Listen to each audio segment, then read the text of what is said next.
I was in a meeting once Je me suis trouvé dans une réunion une fois when the speaker stood at the pulpit and never seen an audience like this. He looked et left, l'orateur s'était levé au pupitre sans voir la belle assemblée d'aujourd'hui. he left all the time to me. Il lui a demandé ensuite à l'assemblée de s'asseoir. Ça m'arrive toujours. I'm a man of memories. Je suis un homme qui a des souvenirs. I think back to my youth, Je repense à ma jeunesse of the visiting teachers that came to our home. et je pense aux sœurs visiteuses qui sont venues chez nous. Handled minutes of the Relief Society with my dad's help, especially the budget. Et je pense aux efforts de ma mère pour tenir un récit de ce qui se passait dans la paroisse, en particulier sur le bureau de mon père. On avait 80 veuves dans notre bureau, dans notre paroisse. Et mon père n'était pas toujours à la maison le jour de Noël.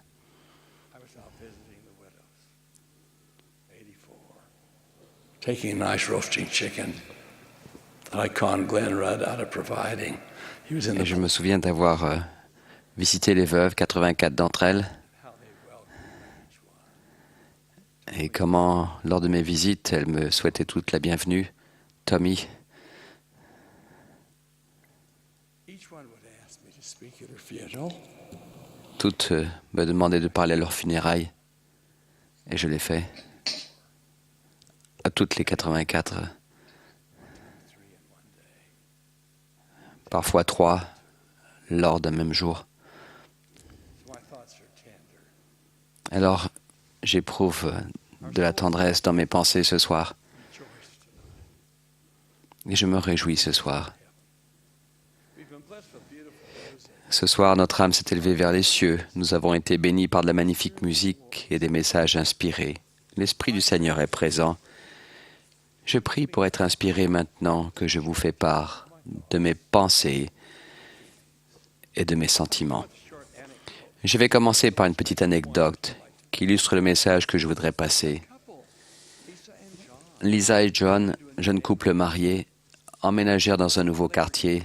Un matin, alors qu'ils prenaient le petit déjeuner, Lisa regarda par la fenêtre et vit sa voisine qui étendait son linge. That laundry's not clean. Elle s'exclama, « Ce linge n'est pas propre. Our neighbor doesn't know how to. Notre voisine ne sait pas faire la lessive. John looked on but remained silent. John regarda, mais restait silencieux. Time her neighbor would hang out. Chaque fois que sa voisine faisait sécher son linge, Lisa faisait les mêmes commentaires. A few weeks later, Lisa was surprised Quelques semaines plus tard, window. elle fut surprise de voir, en regardant par sa fenêtre, du linge propre étendu dans le jardin de sa voisine. Elle dit à son mari, « Regarde John, elle a finalement appris à faire la lessive. Je me demande comment elle a fait. » John lui répondit, « Eh bien, ma chérie, j'ai la réponse. You'll be interested to know. Pour ton information, je me suis levé tôt ce matin et j'ai lavé nos vitres. »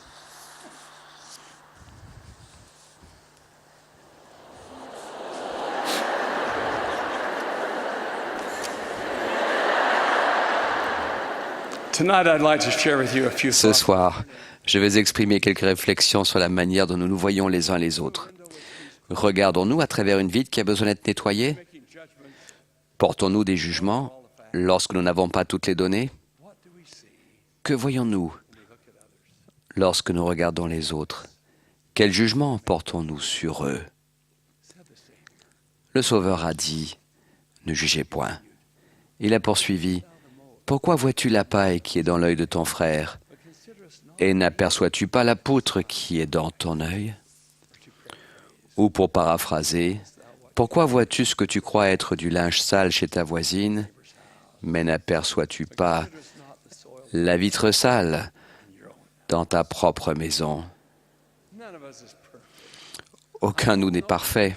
Je ne connais personne qui le prétendrait. Yet for some reason, Et pourtant, despite our own imperfections, pour une raison que j'ignore, malgré nos propres imperfections, nous avons tendance à pointer du doigt celles des autres. Nous portons des jugements sur ce qu'ils font ou ne font pas. no way we can know the Nous n'avons vraiment aucun moyen de connaître le cœur, les intentions ou la situation de quelqu'un qui dit ou fait quelque chose que nous trouvons justifié de critiquer. D'où le commandement « Ne jugez point ». Il y a tout juste 47 ans, j'ai été appelé à la conférence générale au Collège des 12 apôtres. Cela me semble il y a une éternité. À l'époque, je faisais partie de l'un des comités généraux de la prêtrise. Et donc, avant que mon nom soit présenté, j'étais assis avec les membres de ce comité de prêtrise, comme j'étais censé l'être. Cependant, ma femme n'avait aucune idée où aller. Il n'y avait personne avec qui elle pouvait s'asseoir. Et en fait, elle n'a trouvé aucun siège libre dans le tabernacle.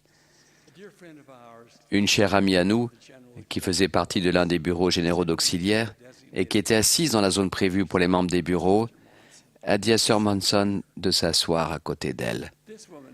Cette sœur ne savait rien de mon appel, qui allait être annoncé sous peu, mais elle avait remarqué ma femme, avait vu son embarras et lui avait gentiment proposé un siège. Ma chère femme a été soulagée, reconnaissante de cette attention. Cependant, lorsqu'elle s'est assise, elle a entendu derrière elle, dans un chuchotement assez fort, l'une des sœurs qui faisait partie du bureau exprimer aux autres personnes qui l'entouraient son mécontentement que des membres du bureau aient eu l'audace d'inviter une intruse à s'asseoir dans la zone qui leur était réservée. Sa réaction peu aimable n'avait pas d'excuse, quelle que soit la personne qui avait été invitée à s'asseoir. Toutefois, je ne peux qu'imaginer ce qu'elle sera ressentie lorsqu'elle a appris que l'intruse était la femme du nouvel apôtre.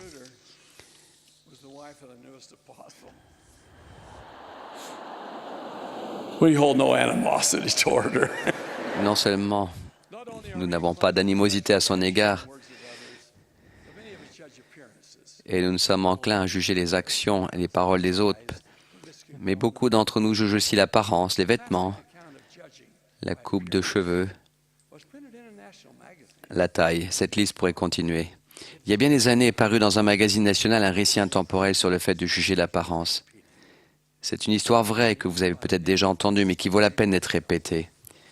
Une femme nommée Marie Bartels avait sa maison directement en face de l'entrée d'une clinique. Sa femme vivait au rez-de-chaussée. Elle louait les chambres à l'étage aux patients qui allaient à la clinique en consultation externe. Un soir, un vieil homme d'une apparence vraiment affreuse se présenta à la porte pour demander s'il y avait une chambre de libre pour lui pour la nuit. Il était voûté et ratatiné. Son visage était déformé par un gonflement rouge et à vif. Il expliqua qu'il avait cherché une chambre depuis le midi, mais sans succès. Il ajouta, « Je suppose que c'est à cause de mon visage. Je sais que ce n'est pas joli à voir, mais mon médecin m'a dit que ça allait peut-être s'améliorer après d'autres soins. » Il indiqua qu'il serait heureux de dormir dans le fauteuil à bascule sur la véranda. En parlant avec lui, Marie se rendit compte que ce petit monsieur âgé avait un cœur gros comme ça dans un tout petit corps. Ses chambres étaient occupées, mais elle lui dit d'attendre dans le fauteuil et qu'elle lui trouverait un endroit où dormir. À l'heure du coucher, son mari lui installa un lit de camp pour l'homme. Le matin, lorsqu'elle est allée le voir, les draps étaient soigneusement pliés et il était sur la véranda. Il refusa le petit déjeuner, mais juste avant d'aller prendre son bus, il demanda s'il pourrait revenir pour son prochain traitement. Il promit, « Je ne vous dérangerai pas, j'arrive à bien dormir dans un fauteuil. » Marie lui assura qu'il pourrait revenir. Pendant les quelques années où il alla faire ses soins et logea chez Marie, le vieil homme, qui était pêcheur de métier, apportait toujours des fruits de mer ou des légumes de son jardin. À d'autres moments, il envoyait des colis. Quand elle recevait ces cadeaux attentionnés, Marie pensait souvent à la remarque que sa voisine avait faite une fois que ce vieil homme défiguré et voûté était parti de chez elle ce premier matin. « Tu as logé cet homme affreux hier ?» « Je l'ai refusé. On peut perdre des clients en acceptant des gens comme ça. » Marie savait qu'ils avaient effectivement perdu des clients une ou deux fois, mais elle pensait « Oh, si seulement ils le connaissaient, leur maladie serait peut-être plus facile à supporter. Après le décès de cet homme, Marie rendit visite à une amie qui avait une serre. En regardant les fleurs, elle remarqua un beau chrysanthème doré, mais fut perplexe, car il poussait dans un vieux seau rouillé et cabossé. Son ami lui expliqua « Je n'avais plus assez de peau, et sachant à quel point celui-ci serait beau, je me suis dit que cela ne le dérangerait pas de commencer dans ce vieux seau. C'est juste pour un moment, jusqu'à ce que je le mette dans le jardin. » Marie sourit en imaginant une scène semblable dans les cieux. Voici un esprit particulièrement beau, avait pu dire Dieu, quand il était passé à l'âme de ce petit monsieur âgé. Cela ne le dérangera pas de commencer dans ce petit corps déformé. Mais c'était il y a longtemps. Et dans le jardin de Dieu, comme cette belle âme doit être grande. L'apparence peut être si trompeuse, représenter si mal la qualité d'une personne. Le Seigneur a fait cette exhortation. Ne jugez pas selon l'apparence. Un jour, une personne qui faisait partie d'une organisation de femmes s'est plainte lorsqu'une femme a été choisie pour représenter l'organisation. Elle n'avait jamais vu cette femme, mais elle avait vu une photo d'elle. Elle n'aimait pas ce qu'elle avait vu, considérant qu'elle avait des kilos en trop. Elle a dit, « Parmi les milliers de femmes de cette organisation, on aurait quand même pu choisir une meilleure représentante. » Certes, la femme qui avait été choisie n'avait pas la taille mannequin. Mais les personnes qui la connaissaient et qui savaient quelles étaient ses qualités voyaient en elle beaucoup plus que ce que cette photo reflétait. La photo montrait en effet qu'elle avait un sourire amical et qu'elle avait l'air sûre d'elle. Ce que la photo ne montrait pas, cependant, c'est qu'elle était une amie fidèle et compatissante, une femme intelligente qui aimait le Seigneur et qui aimait et servait les enfants de Dieu. La photo ne montrait pas qu'elle s'était engagée dans la collectivité et qu'elle était une voisine prévenante et attentionnée. Bref, la photo ne reflétait pas ce qu'elle était vraiment. Je pose la question.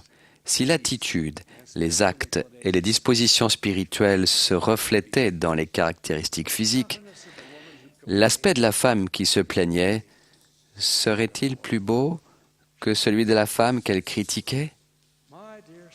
Mes chères sœurs, chacune de vous est unique.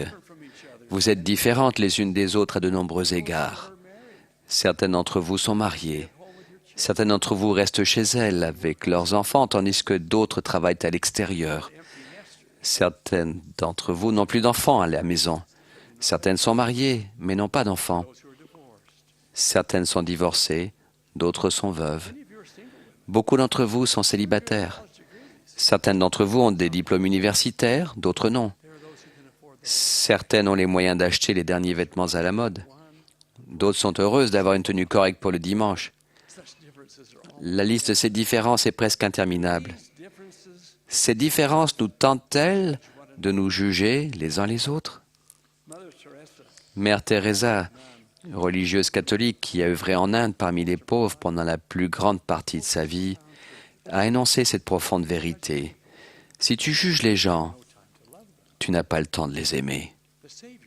Le Sauveur a donné cette exhortation. C'est ici mon commandement. Aimez-vous les uns les autres comme je vous ai aimé. Je vous le demande, pouvons-nous nous aimer les uns les autres comme le Seigneur l'a commandé, si nous nous jugeons mutuellement? Et je réponds avec Mère Teresa, non, nous ne le pouvons pas. L'apôtre Jacques a enseigné, si quelqu'un croit être religieux sans tenir sa langue en bride, mais en trompant son cœur, la religion de cet homme ou de cette femme est vaine. J'ai toujours aimé votre devise de la Société de secours. La charité ne périt jamais. Qu'est-ce que la charité? Le prophète Mormon nous enseigne que la charité est l'amour pur du Christ. Dans son message d'adieu aux Lamanites, Moroni a déclaré, « Si vous n'avez pas la charité, vous ne pouvez en aucune façon être sauvés dans le royaume de Dieu.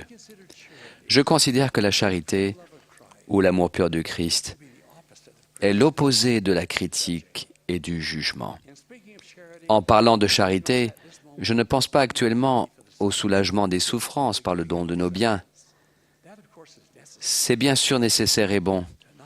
Non, ce soir, je pense à la charité qui se manifeste quand nous sommes tolérants envers autrui, indulgents à l'égard de leurs actions, au genre de charité qui pardonne, qui est patiente. Je pense à la charité qui nous pousse à avoir de l'empathie, à être compatissants et miséricordieux, non seulement lors des maladies, d'afflictions et de détresse, mais également quand les autres montrent des faiblesses ou commettent des fautes. Il y a un grand besoin de la charité qui fait attention aux personnes qui passent inaperçues, qui donne de l'espoir à celles qui sont découragées et qui apporte de l'aide à celles qui sont affligées. La véritable charité est l'amour en action. Partout, on a besoin de charité. On a besoin de la charité qui refuse de trouver de la satisfaction à écouter ou à répéter ces récits de malheur arrivés aux autres, à moins que cela profite aux malheureux. Horace Mann, éducateur et homme politique américain, a dit un jour « Avoir pitié de la détresse n'est qu'humain, la soulager est divin. » La charité, c'est être patient avec quelqu'un qui nous a déçus. C'est résister à la tendance à s'offenser facilement. C'est accepter les faiblesses et les imperfections.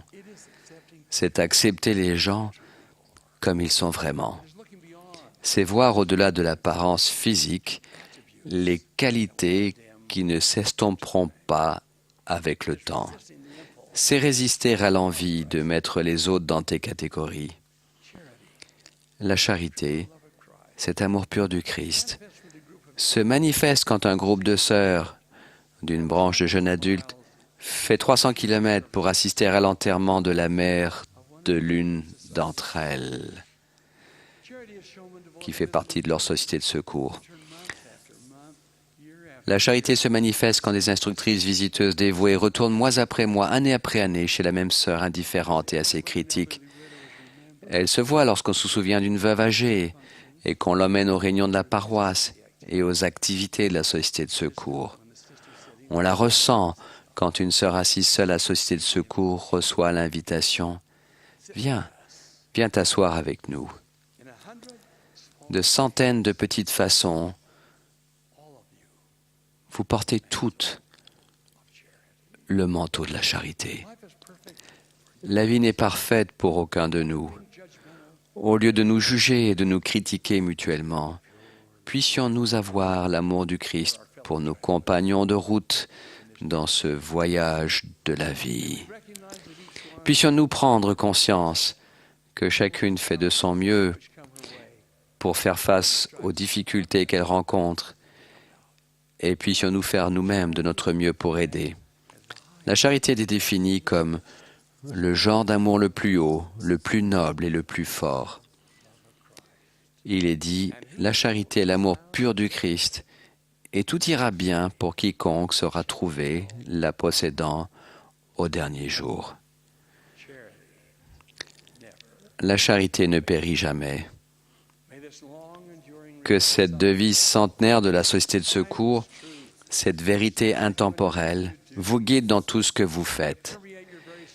Puisse-t-elle imprégner votre âme même et s'exprimer dans toutes vos pensées et vos actions. Je vous exprime mon amour, mes sœurs, et je prie pour que vous receviez les bénédictions des cieux et qu'elles soient toujours vôtres. Au nom de Jésus-Christ. Amen.